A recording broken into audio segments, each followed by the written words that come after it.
السلام علیکم ورحمۃ اللہ تعالی وبرکاتہ۔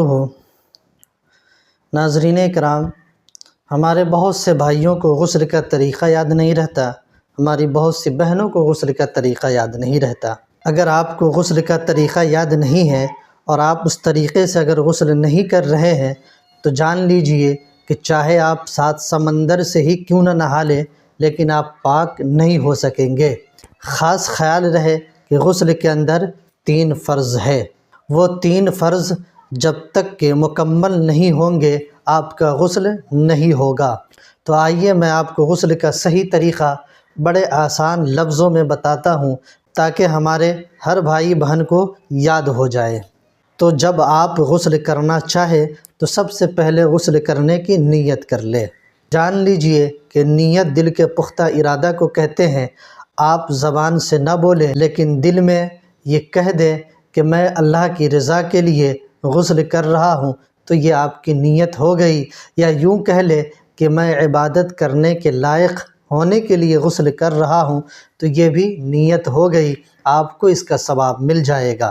جب آپ غسل خانے میں غسل کرنے کے لیے داخل ہو تو سب سے پہلے اپنا بایاں قدم غسل خانے کے اندر داخل کریں۔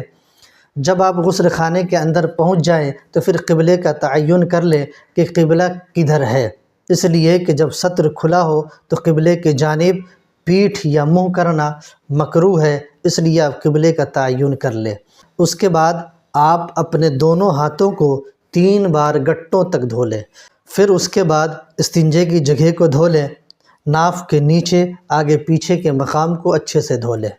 پھر اس کے بعد کہیں نجاست لگی ہو تو اس نجاست کو دور کر لیں۔ پھر اس کے بعد نماز والا وضو کریں۔ جب آپ نماز والا وضو کریں گے تو غسل کے 2 فرائض ادا ہو جائیں گے۔ پہلا کلی کرنا، جب آپ کلی کریں اور روزے سے نہ ہو تو خوب اچھے سے غرارہ کر لیں۔ پھر ناک کی نرم ہڈیوں تک، جہاں سے سخت ہڈی شروع ہوتی ہے وہاں تک پانی چڑھائیں۔ جب آپ وضو کر لیں تو پھر 3 بار داہنے کندھے پر پانی بہائیں، پھر 3 بار بائیں کندھے پر پانی بہائیں، پھر 3 بار سر کے اوپر، پھر پورے جسم پر پانی بہائیں۔ آپ کا غسل ہو جائے گا۔ اب میں غسل میں ہونے والی ان غلطیوں کو آپ کو بتا دوں جنہیں 80 سے 90% لوگ کرتے ہیں، اور غسل کرنے میں اگر آپ یہ غلطی کرتے ہیں تو جان لیجئے کہ آپ کا غسل نہیں ہوگا، اس لیے کہ غسل کے 3 فرائض ہیں، اور تیسرا فرض یہ ہے کہ پورے ظاہری بدن پر خوب اچھے سے پانی بہانا۔ اگر کہیں پہ ایک بال کے برابر بھی خشک سوکھا رہ گیا تو پھر آپ کا غسل نہ ہو پائے گا۔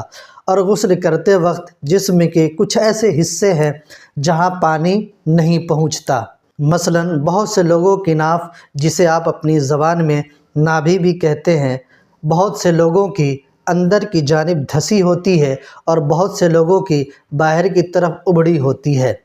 تو جب اندر کی طرف ناپ دھسی ہے تو اس کے اندر پانی نہیں پہنچتا ہے، اس لیے اس کے اندر انگلیوں کے ذریعے سے پانی پہنچانا بہت ضروری ہے۔ اگر پانی نہ پہنچائیں گے تو آپ کا غسل نہ ہوگا۔ اسی طرح کان بھی ہے، کان کے اندر پانی نہیں جاتا، تو کان کے پرزوں میں انگلیوں کے ذریعے سے آپ خوب اچھے سے اس کے اندر پانی پہنچا لے، اور کان کا جو ظاہری سوراخ ہے وہاں تک پانی پہنچانا ضروری ہے، تو آپ وہاں بھی پانی پہنچائیں۔ غسل کرتے وقت یہاں گلے کے نیچے پانی نہیں پہنچتا تو اپنی گردن اٹھا کر یہاں پہ ہی پانی پہنچائے، اور اپنی بغل کو اٹھا کر یہاں بھی پانی پہنچائے۔ جب آپ صحیح طریقے سے ہر جگہ پر پانی پہنچا لیں گے، جب آپ ایسے غسل کریں گے تو انشاءاللہ آپ کا غسل ہو جائے گا۔